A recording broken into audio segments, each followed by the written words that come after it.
The year is 218 BC.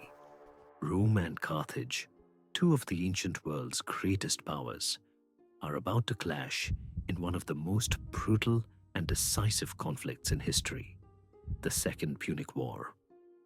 For nearly 2 decades, from 218 to 201 BC, these two Mediterranean superpowers fought across 3 continents: Europe, Africa, and even parts of the Iberian Peninsula. At the heart of this war stood Hannibal Barca, one of the most brilliant generals of all time, whose daring strategies nearly brought Rome to its knees. On the other side, Rome answered with relentless resilience and eventually a new military genius, Scipio Africanus, the man who would turn the tide of history. This was not just a war of armies. It was a war of empires, cultures, and legacies. The outcome of the Second Punic War didn't just decide who controlled the Mediterranean, it shaped the course of Western civilization itself. To understand the Second Punic War, we must go back to the First Punic War, 264 to 241 BC. This earlier conflict, fought mostly at sea, ended with Rome's victory and Carthage losing control of Sicily, its most valuable colony. Crippled by war debt and humiliated, Carthage turned its attention to Spain, where a young and ambitious general, Hamilcar Barca, built a new empire. Hamilcar's son, Hannibal Barca, was raised in this atmosphere of resentment. Ancient historian Polybius tells us that, as a boy, Hannibal swore a sacred oath to his father: eternal hatred of Rome. By the time Hannibal assumed command in Iberia around 221 BC, Carthage had rebuilt its strength. Rome, meanwhile, had grown more powerful. After defeating Carthage in the First Punic War, it expanded its influence in Italy and beyond. But Rome's aggressive diplomacy and constant expansion alarmed Carthage. The spark came at Saguntum, a city in Spain allied with Rome, but within Carthage's sphere of influence. Hannibal attacked and captured Saguntum in 219 BC, defying Rome. This was the final straw. In 218 BC, Rome declared war. The stage was set for one of the most extraordinary wars in history. At the center of this war were extraordinary leaders. First and foremost, Hannibal Barca. Known for his audacity, intelligence, and unorthodox tactics, Hannibal famously led an army, including war elephants, across the Alps into Italy, a feat that stunned the ancient world. His genius lay in anticipating Roman strategies and turning their discipline into a weakness. Opposing him was Publius Cornelius Scipio, later known as Scipio Africanus. Initially too young to command, Scipio rose to prominence after witnessing Rome's darkest defeats. He learned from Hannibal, adopting flexibility and innovation, and ultimately became the man who would bring Carthage to its knees at Zama. Other figures also played critical roles. Fabius Maximus, nicknamed the Delayer, who pioneered guerrilla-style tactics against Hannibal. Hasdrubal Barca, Hannibal's brother, who tried to bring reinforcements from Spain but failed at the Battle of the Metaurus. Together, these individuals shaped the war's course. The Second Punic War is remembered for its dramatic battles, where Hannibal often outsmarted larger Roman armies. The Battle of Trebia, 218 BC. Hannibal lured the Romans into crossing the freezing Trebia River, exhausting them before battle. His hidden troops ambushed the Romans, crushing them. It was Hannibal's first great victory in Italy, proving Rome could be beaten on its own soil. The Battle of Lake Trasimene, 217 BC. Here, Hannibal set a perfect ambush along the shores of Lake Trasimene. Hidden in the hills, his forces attacked as the Roman army marched blindly through the fog.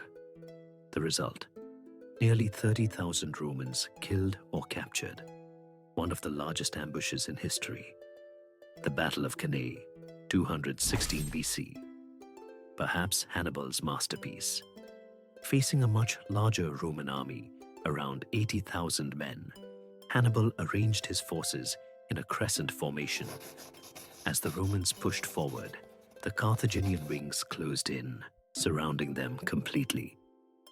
Polybius describes the slaughter: nearly 50,000 Romans killed in a single day. Cannae remains one of the greatest tactical victories in military history. Despite these losses, Rome refused to surrender. Under Fabius's delaying tactics, Rome avoided direct confrontation with Hannibal while striking Carthage's allies abroad. Scipio eventually took command in Spain, cutting Hannibal off from reinforcements, then invaded North Africa.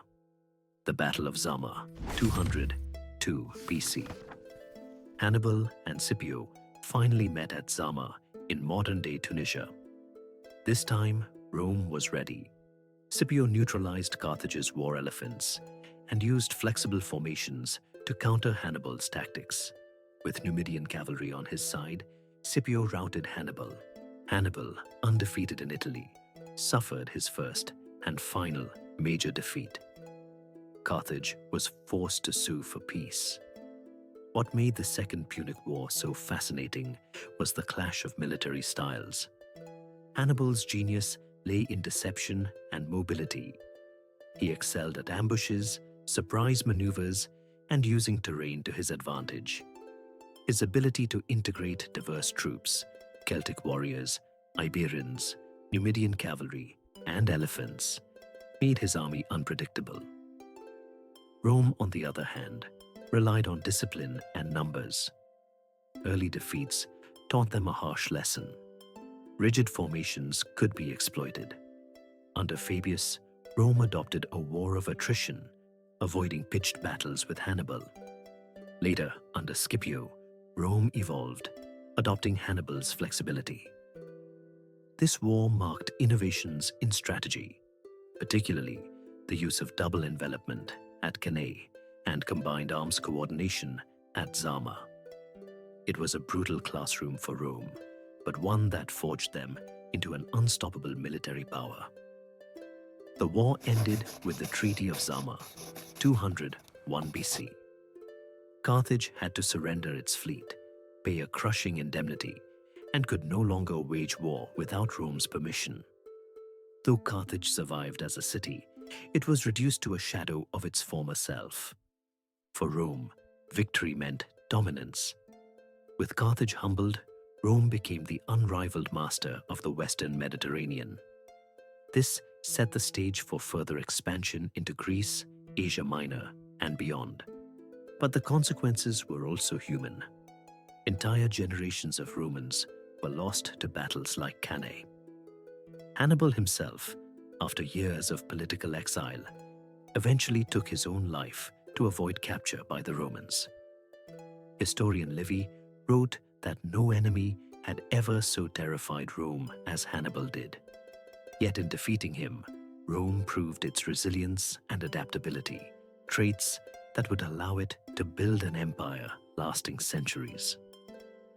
The Second Punic War was more than a clash of armies. It was a struggle of wills. Hannibal's brilliance nearly destroyed Rome, but Rome's endurance and Scipio's leadership turned the tide.